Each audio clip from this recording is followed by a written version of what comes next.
A two-state solution proposed last night by U.S. President Trump took the world by storm. Everybody was in absolute shock. I mean, I was at a comedy show last night with Modi, and when I came out and I see the news sent by you, Rob, sent something about Trump proposes to take over Gaza, I thought that was part of the comedy skit. I'm like, I didn't realize. And then I'm seeing it's all over the place.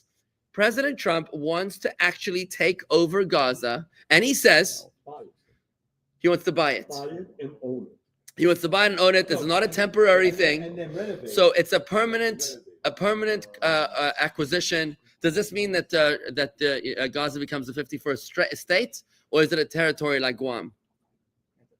Which one? Rob, do you have any more details on that? Would it be a 51st state or a territory like Guam? He just says Puerto Rico. buy it and own it. Buy it and own it. Okay, fine. So interesting. This is a very interesting concept. And the question we're going to ask ourselves today is, we'd like to discuss today, is what does the Torah have to say about this proposal? Supposedly, we were opposed to a two-state solution for 50 years since it was proposed after the Six-Day War. We've been vehemently opposed. And now suddenly, you're going to tell me that, are you suddenly, Rabbi, in favor of a two-state solution just because it's not our enemies, it's our friends? You know where Trump got this idea from about taking over Gaza for without paying for it? He said somebody else is going to pay for it, right? You know where he got this idea from? You know where he got the idea? He was going to take over Gaza without paying for it. For a year and a half, he's seen signs everywhere about free Palestine. Okay? No, it's what it says. It says free Palestine, right? It's like Palestine for free. Okay, no problem. We're coming in. We're building a casino and a golf course. Maybe next year's with tariffs, right? So the question, folks, is how do you feel about it? I want you to post your comments here, guys. I want you to post your comments, my online viewers. Let me know how you feel about this two-state solution between United States and Israel in Gaza. Now it's kind of interesting. Let me just develop the thought over here as we work through this and we fight it out a little bit in this Farbrengen. So for starters, I love how the biggest problem in Gaza actually became the solution. You know, we've been learning about this idea in Chassidus, in the Maimer that we've been learning about Hanukkah, how the greatest dysfunction is not your problem. The greatest dysfunction in your life is not your problem, it's your assignment. We've been learning about this concept over and over from every which angle in Jewish spirituality, where we look at our deficits as opportunities.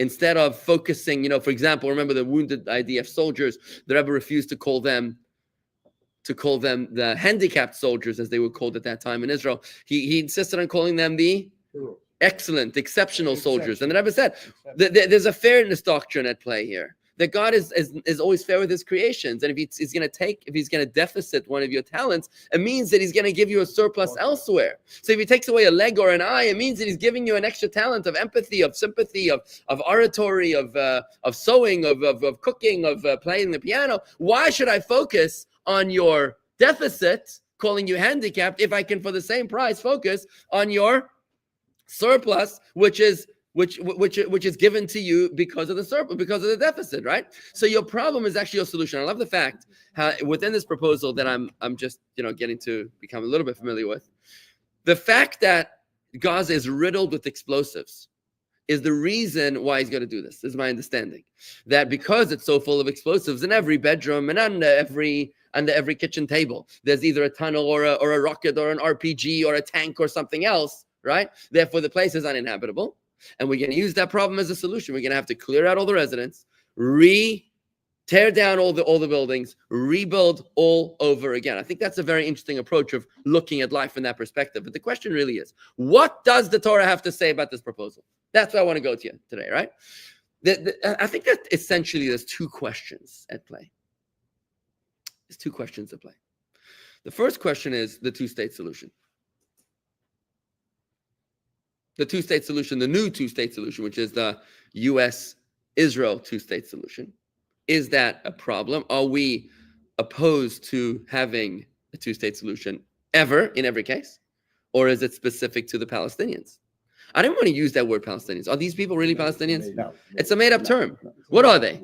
What are they, Arab nomads? Jordanians is a made-up The Jordanians? Yeah, Jordanians is a recent term as well. What are they? Mostly Jordanian. Yeah, but Jordan was a country invented only 75 years ago, right? They're traveling So they're Arabs. Let's just call them Arabs. They're occupied. They're Arabs. They're occupied. Okay, fine. Let's call them Arabs. So is it only that we're opposed to Arabs being in Gaza, or are we opposed to anybody that's not Jewish, anybody that's not part of Israel? That's the first question. A second question is there maybe the first question should rather be: is Gaza, and this is a question that Andy brought up last night, is Gaza part of the sovereign homeland, the biblical homeland, in which case we might have a problem with giving it up? Start from there. Oh, you opened the book for me. I was going to put this here. Okay, so where am I looking here? I'm in the portion of Lech Lecha, right? Okay, what are you showing me? Down in the middle. This is the promise to Abraham. We're looking at the promise to Abraham. This is the covenant of the parts. Okay.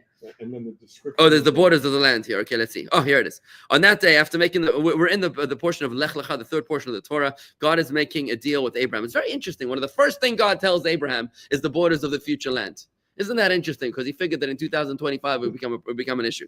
On that day, after making the furnace and torch pass between the animal halves and the covenant of the parts, God made a covenant with Abraham, saying, the first thing he says, to your descendants, I have given this land, from the Egyptian river. Ooh, the Nile. Well, it says Wadi El Arish. I mean, this is parentheses. What's Wadi El Arish?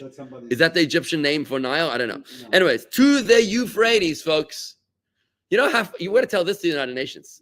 We got to propose. By the way, there's something we've got to tell you at the United Nations. Actually, it's from the Nile to the Euphrates, which, since it is now serving one of the greater borders of the Promised Land, can be termed the Great River.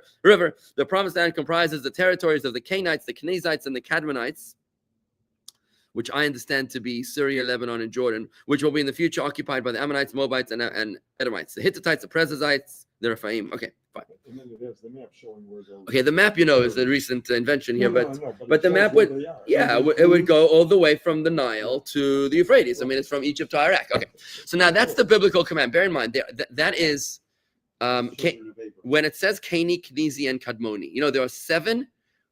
Joshua and Moses went out to conquer the 7 nations of the land of Israel, but the Keni, Knizi, and Kadmoni are the extra 3. So there's actually 10 nations that occupy the biblical promised land, but so greater Israel is the 10 nations from the Euphrates to the Nile. That's greater Israel. That is what we're going to occupy, what we're going to own when Mashiach comes. And I'll explain to you in a moment why. The 7 nations is the much smaller borders from somewhere in the Sinai area, maybe from the Suez Canal, until the Golan Heights. Okay, but the rest of it is the expanded territories, which we will only get when Mashiach comes. And I'll explain to you why. You'll remember we learned the discourse of how when Joshua conquered the Promised Land. When he sent spies to conquer the Promised Land, we call it the garments of the soul. That was that discourse we learned. In that discourse, the Rebbe explains like this, that the conquest of the land is not just a geographic, it's actually a psychological, it's true on a psychological plane as well. And the 7 nations and the 3 nations represent the 7 emotions of our soul and the 3 intellectual parts of our soul. Remember, Tanya teaches us that our soul is made up of wisdom and feelings. 3 parts of wisdom: inspiration, understanding, and realization, and then the 7 emotions, right? So during this time of exile, we are able to take control over, in that discourse that everyone talks about, it would take over Jericho, which is really the garments of the soul. Every one of us has the capacity to take control over their thought, speech, and action. The righteous amongst us, the tzaddikim, are able to conquer the 7 nations, which is Israel from the Golan to Suez, but only when Mashiach will come.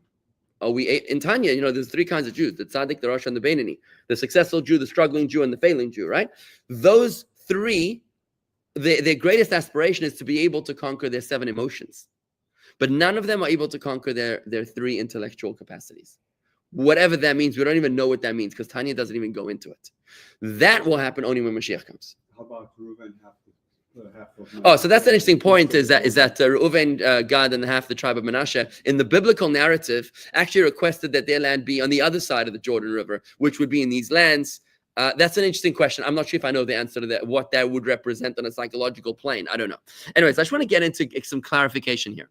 So, are you allowed to give away a piece of the Promised Land to anybody? Andy was suggesting last night that maybe Gaza is not part of the Promised Land. I'm not so sure about that. I don't know. I don't think so. I think it is. I think it is.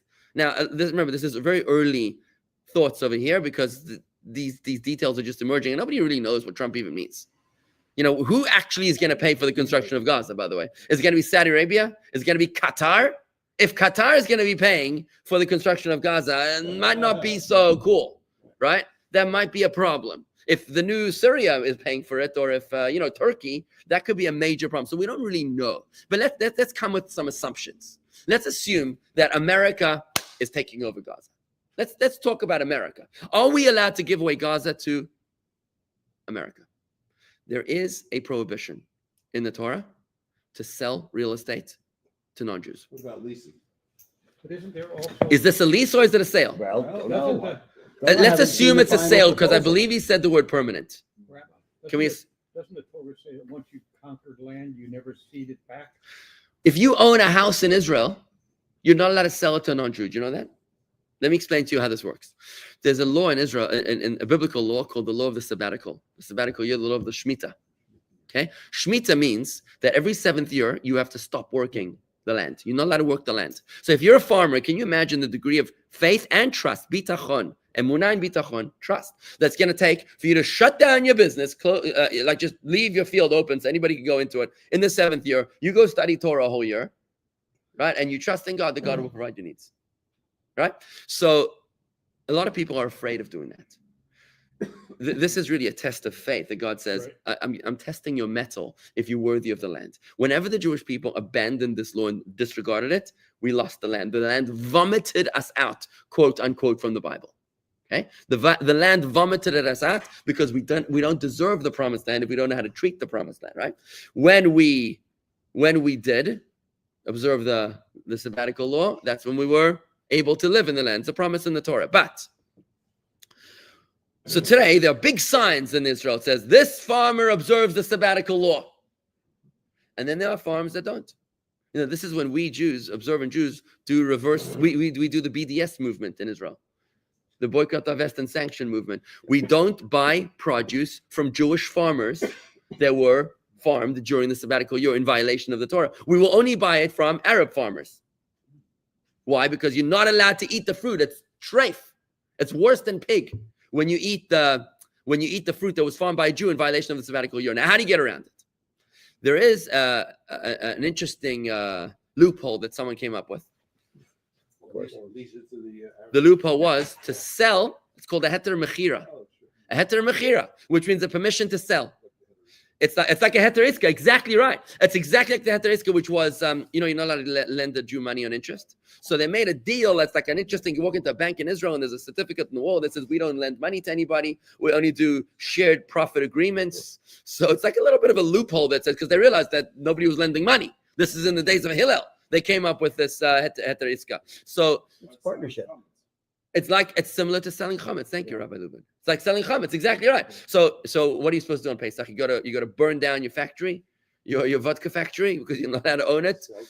So what do? Is you sell it to a Gentile. You sell it to a Gentile. For 1 year. No, for 8 days, for the duration of Pesach, and therefore I don't own any chametz. It's his, right? And my vodka cabinet, in my house, is protected because you it's. can sell your farm for a year. Oh, well, there's a problem. Selling your chametz to a Gentile during the 8 days of Pesach is no problem. What you really do is you're selling it to the rabbi, by the way, and the rabbi then sells it to the Gentile. Just that's how it works. But anyways, there's no problem with selling your vodka cabinet or your vodka factory or your pasta factory to a Gentile during Pesach. However, selling your land in Israel to a Gentile during the year of Shemitah, I don't own the land. I sold it to a Gentile. He doesn't have to observe the Shemitah year, and he's allowed to farm the land during the sabbatical year. Now there's a problem because it says in the Torah, one of the 613 prohibitions is leisachanim. You're not allowed to show them grace.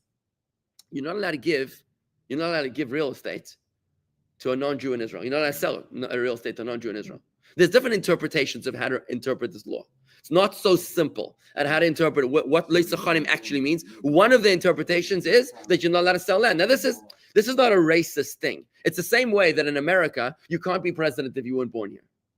Right? Is that racist against people that weren't born in America? It's not. It's just that we want to maintain the integrity of the country. by only having somebody that was actually born here who's allowed to be president. In the same way, if we start selling off real estate to other nations, what's going to happen? Sooner than later, you might find out that you've been bought out of your own country. I mean, what's China doing with all the ports? And you heard about the Panama Canal? Yeah. Right. So, okay. so I just want to point out in answer, there's an Israeli canal. Oh, that's interesting. You know what? Maybe Trump is after the canal. Seriously. Maybe that's what he wants to call it, the America Canal. By the way, that's not far-fetched. They've actually had Not a bad idea, you know. Okay. They have designs for the canal. For which canal? The Israeli. It's What, called to the go- Ben Gurion Canal. To go from Eilat to It's called the Ben from Gurion the other Canal. It tip goes of- through Gaza. Okay, very interesting. They're So just like they have the actually- Suez Canal, they have a different one. They're actually planned. The Houthis are gonna love it. Okay, good, fantastic. So, so That's why it was Gaza. Put the canal. you know, through Gaza. I can't wait to find out what Trump has to say about the Houthis. You know, there's this Trump presidency. It's like exhilarating and unnerving at the same time. He said that last night. I gotta watch a press conference. I was busy with a good comedian last night. He said that he's increasing the bombing. Oh, and the Houthis. Yeah. Oh, He okay. said because they're interfering with international. Of course. Okay, back to the story here, folks. I want to get to my two questions. Remember, the two questions are we allowed to give away land in Israel? And the second question is there a problem with a two-state solution in Israel with someone that's not Arab, like America? Okay, fine. So the first answer I want to say is like this, folks. Okay. First answer I want to say is that there is a problem with selling land to non-Jews in Israel. Yeah, there's a problem. Yeah. According to that interpretation. And therefore, you would not be allowed to do the sabbatical year loophole. He wants to sell it to Kushner. I love that. Interesting. Okay. A Yiddish cup. Okay. So let's focus here, guys. Let's keep a focus here for a second.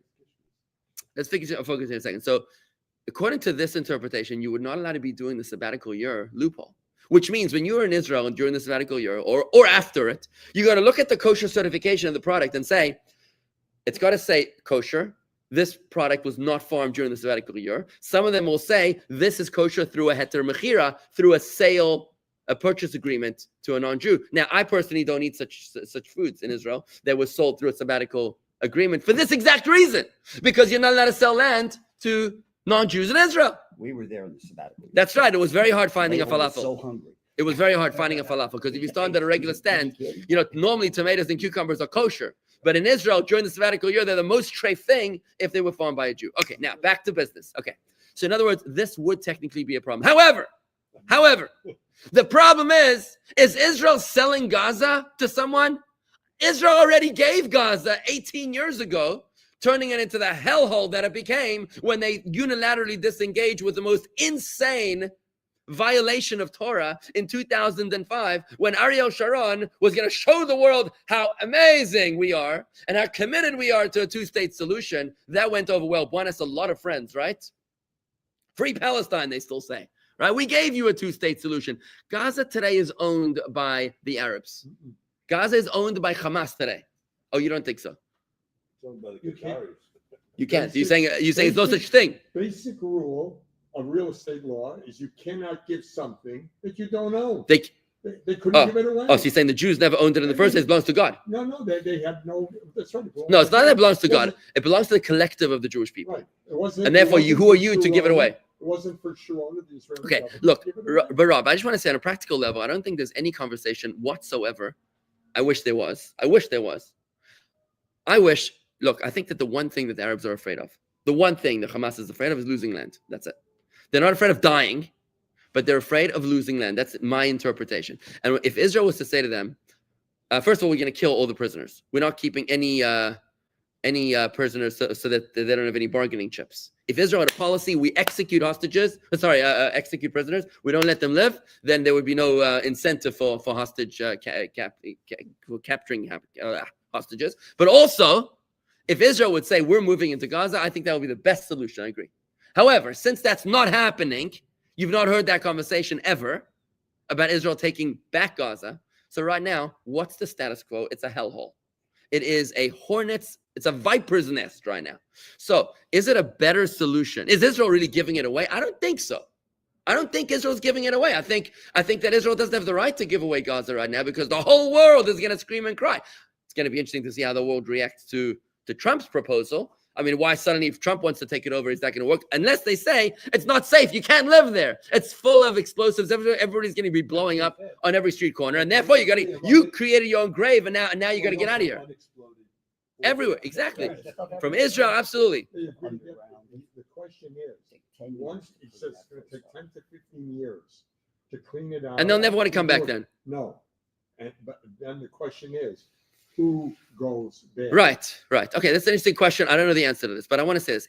So to summarize, if Israel was to take over Gaza, I think it's the best case scenario. Yes. However, I don't think it's going to happen because of international pressure. Therefore, what I think is going to happen if, again, this is a Torah perspective, my Torah perspective, my interpretation of the Torah perspective, to be clear, okay? So I think if Trump was to take it over, if the United States was to take over Gaza, I think that it would not be a violation of selling biblical land of Israel, because it's not ours right now we don't have control over it.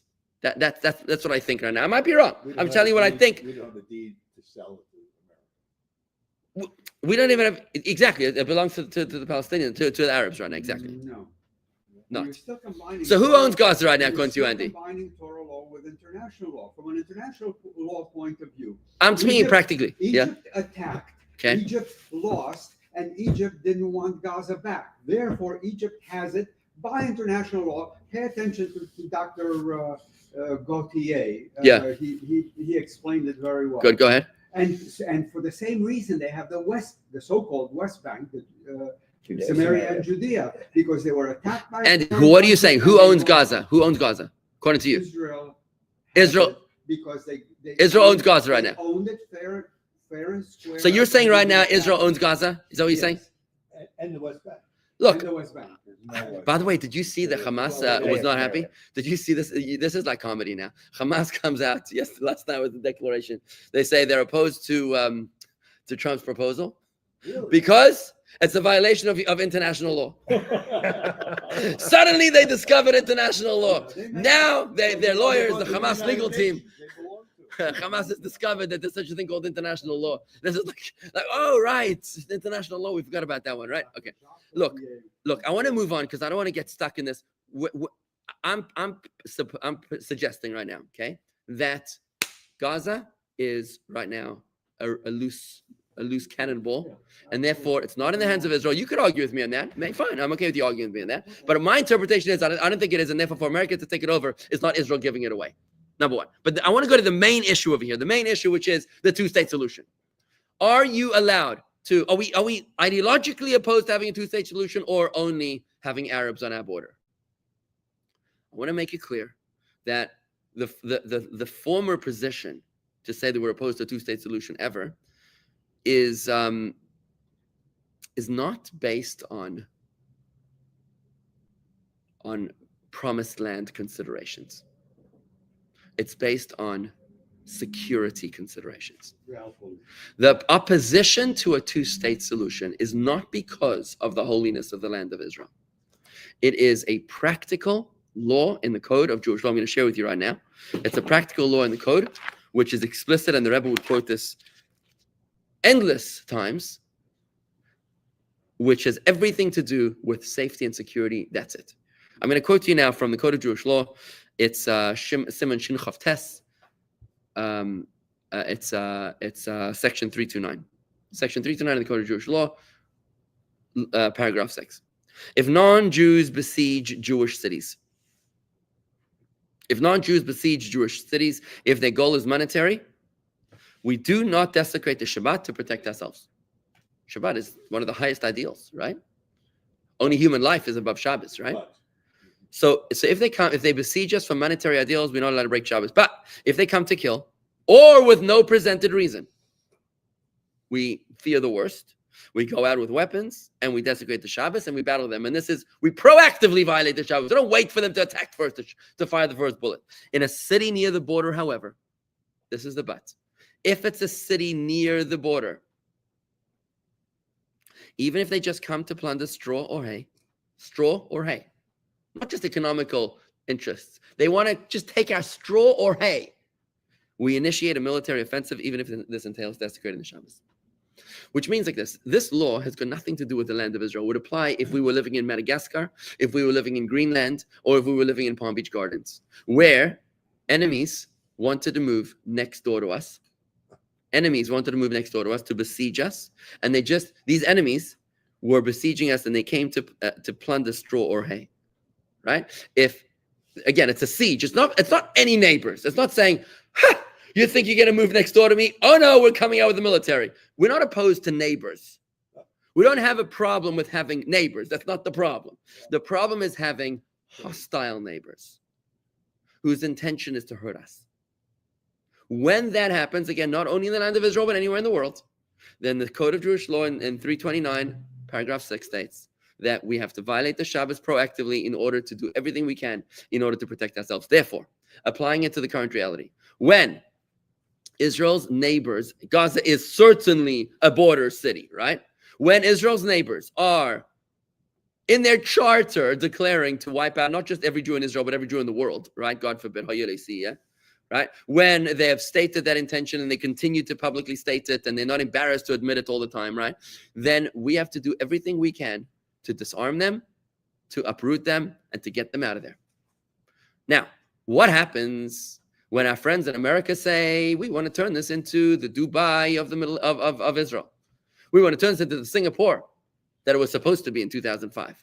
So we went, and how are we going to do that? Not by giving ownership to the Arabs, because we've tried that before and it failed. I'm pretty sure Trump said that last night. Yeah. Not by actually saying, Arabs, come, we're going to give you your own state. We tried that in Afghanistan. We tried that in Iraq, right?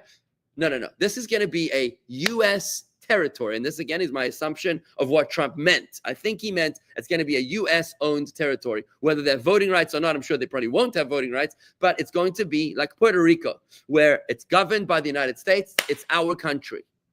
And now you don't have the problem of Hamas digging tunnels, Hamas terrorizing the population, Hamas forcing people to do whatever they do in order to manipulate them. No, it's governed by the United States. It's policed by the United States, right? We don't even know who's going to live there yet, which is a huge question. It's a huge question. Who's going to live there? Is Trump's thinking now that Saudi Arabia is going to pay for this? And somehow he's going to make peace with Israel and Saudi Arabia by bringing in the Saudis? Is Riyadh going to be next door to Gaza Strip, in the Gaza Strip now? Because if that's the case, not so sure that's a good thing, right? So obviously the details of the deal are very, very, very important. It's critical to know what the details of the devil's in the details, but let's assume that it's going to be United States and it's going to be a Puerto Rico. If that's the case, then there is no security concern that I can think of which would preclude the consideration of a two-state solution with America. If it's truly America, I don't see how this would be in conflict. Because, by the way, I want to add you one more thing. Where do the people go? Well, his plan is to send them to Indonesia or Jordan or something, or Egypt. I don't know. I don't know the answer to those questions. I'm not on the cabinet. I wish I was, but I'm not. Okay. So I want to just add one more thing. I'm going to bring you a quote here from Rabbi Yitzchak ben Moshe of Vienna. Rabbi Yitzchak ben Moshe of Vienna was born in 1180, passed away in 1250. He was one of the German Tosafists, which is the commentaries in the Talmud. He wrote the following commentary on this Code of Jewish Law, on 329, when it talks about the neighbors besieging. Here's what he said. He gives us the reason for the law. He explains the motivation behind the law. Halacha views, Jewish law views the city alongside the border differently. Why? For fear that if the enemy conquers it, it will become a launching pad that will allow them to conquer the entire land with greater ease. The motivation behind that law, the why of that law, is because we're afraid that they're going to use that as the launching pad to conquer the entire land. So we're afraid of them conquering us. Are we afraid that America is going to conquer Israel? I don't think so. I don't think we're afraid of America conquering Israel. Okay, it's an interesting question. But look, theoretically, I don't know. Rabbi Lubin, what do you think? Do you have any comment on this? I think we need to be very careful because our administrations change every 4 years. And the American ideal of owning this land can be given away tomorrow to people we don't like by a president with security. So Louis Farrakhan could be elected president. Is Louis Farrakhan born in America? Could he be elected president tomorrow? Right? Could that happen? If that happens, we've got some major problems on our hands. And therefore, with Rabbi Lubin's insertion here, you could argue and say, well, then it would be a problem to have a two-state solution with America. Yeah, but what if it doesn't even go that far, not where you have an administration that wants to conquer, but you are now taking land that was designated for the Jews. And what if you put casinos there?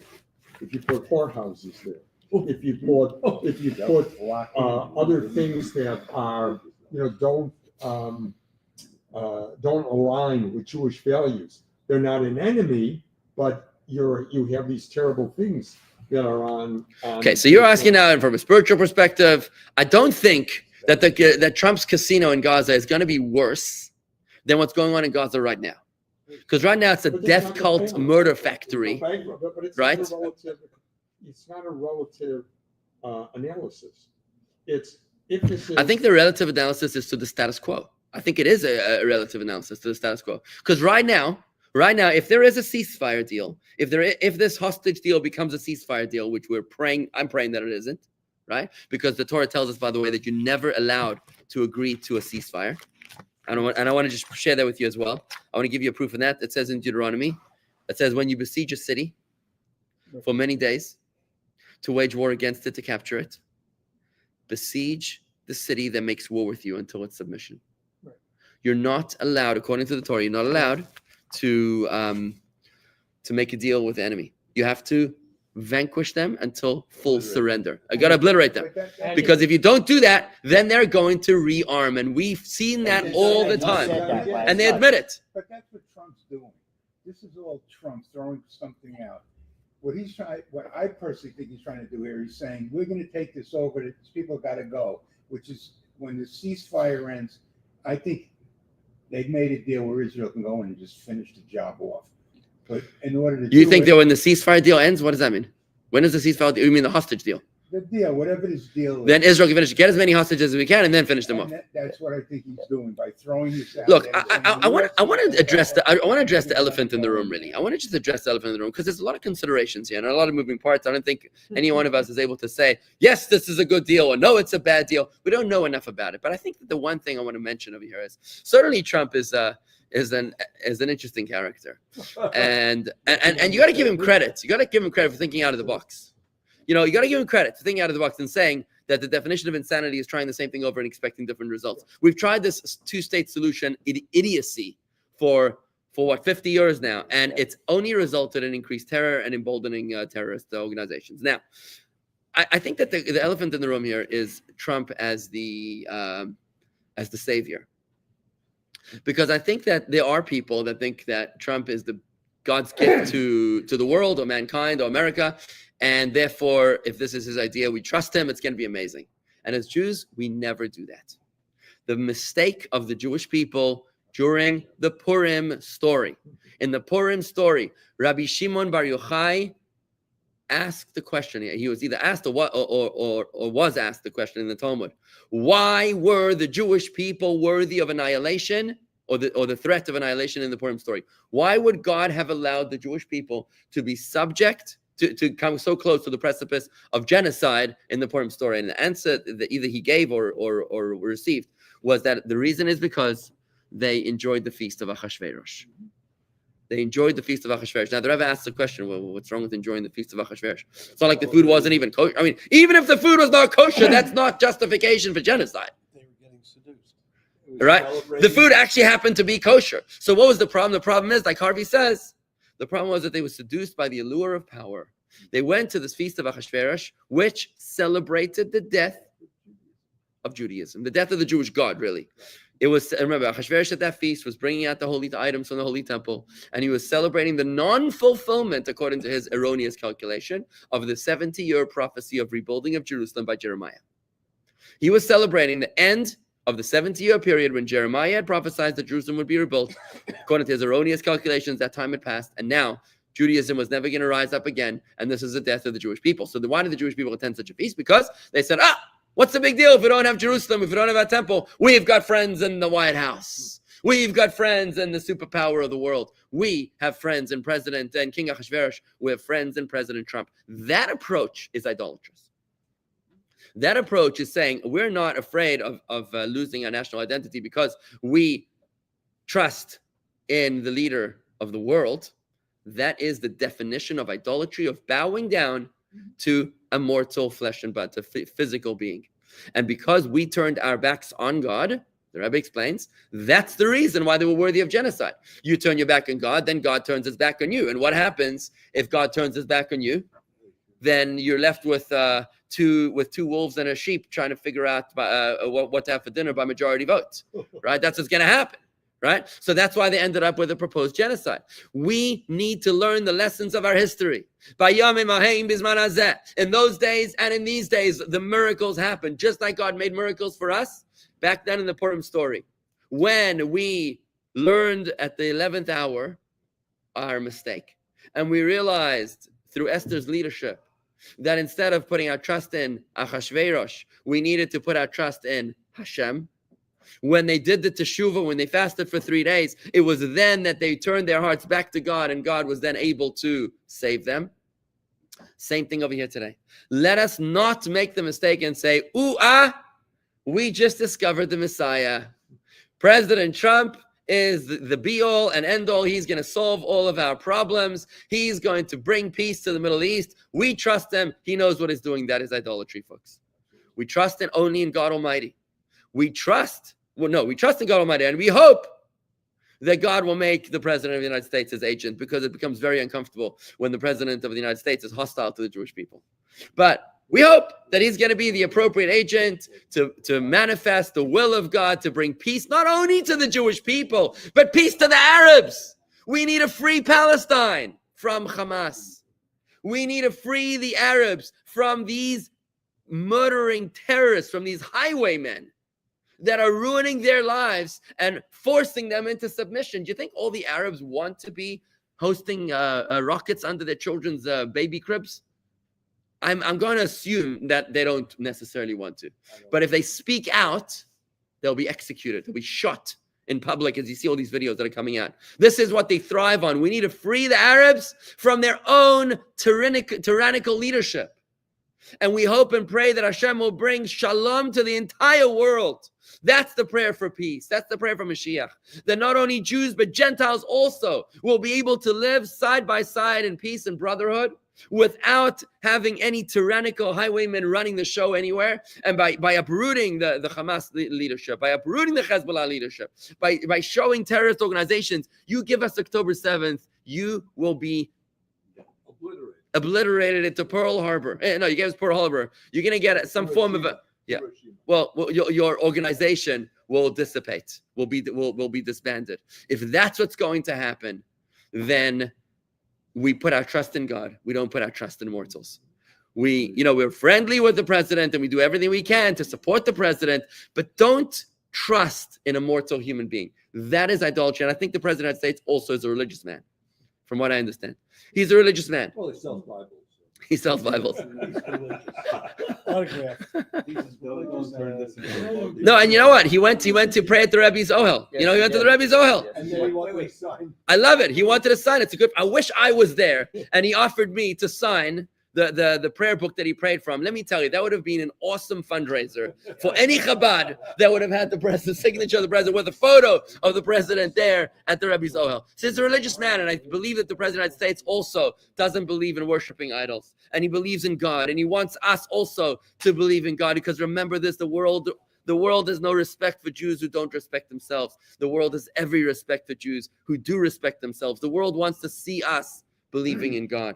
The world doesn't want to see us selling ourselves short by eating non-kosher because we're buying friendships, by violating our values and principles because we're garnering the world's sympathy or attention. No. The world wants to see Jews that are proud, Jews that are strong, Jews that are fearless and unafraid. And when we can have such a strong faith, it's then that we're applying the most amazing recipe for success, the mechanism that we need to unlock, to unleash God's blessing. Trust in God and invest in the medium. Believe that the medium is nothing more than a medium, but invest in the medium. Just like a farmer, what does he do? He prays to God, but then he plants the seeds, right? He doesn't just pray to God, and he doesn't just plant the seeds. He prays to God. He believes in the life of the world, and he plants, and the sequence is key. It doesn't say he plants and then he prays. It says he prays and then he plants, right? First, we got to come in with a solid rock, unshakable foundation of trust in God Almighty. When we come with that solid rock foundation, we say, okay, now how are we going to secure the blessing? Well, if you want to make money, get a job so God can bless your job. If you want to win a war, then get an army so God can bless your army. If you want to win the court case, then get a lawyer, a good lawyer, an expensive lawyer that would be most likely for God's blessing to go through him. And if you want to make peace in the Middle East, then find the best candidate to be elected for prime minister, for president of the United States of America. Get him in a good alliance with the prime minister of Israel, and let's hope and pray to God Almighty that he will be the agent, the angel of God, to be able to bring peace and stability to the region, to the world. And that would be the most amazing legacy for President Trump. If he was truly able to say that he truly brought peace to the Middle East, that would be an amazing legacy for him to be able to bring. It would be an amazing legacy for the world. We hope and pray that we will see peace for all human beings very, very, very soon. His goal is to cleanse Gaza of Hamas. And the only way he envisions being able to do that is to remove all the Arabs, rebuild it, and then get rid of Hamas. That's his plan. It's also simpler than that. If you think as a developer, when any project I build, if there was unexploded ordnance, first you get title to it. Once you get title to it, clear out everybody. Nobody goes in there. That's his plan. Then you. All right, folks, I'm going to wrap it up over here. I want to say thank you to all of our online viewers. Let's hope and pray for peace in the Middle East. It's going to be amazing. I just want to finish with one story about the Jew who was praying at the Western Wall every day for 50 years since 1967, since the reconquest of Jerusalem. And CNN comes to do an interview after 50 years, and they say to him, "Is it true you're praying every day at the wall?" He says, "Yeah, 3 times a day." "What do you pray for?" He says, "I pray for peace in the Middle East." And how do you feel after 50 years of praying for peace in the Middle East? I feel like I'm talking to a wall. Well, let's hope and pray that that's just a joke. But truly now we might hope and pray to actually find peace in the Middle East.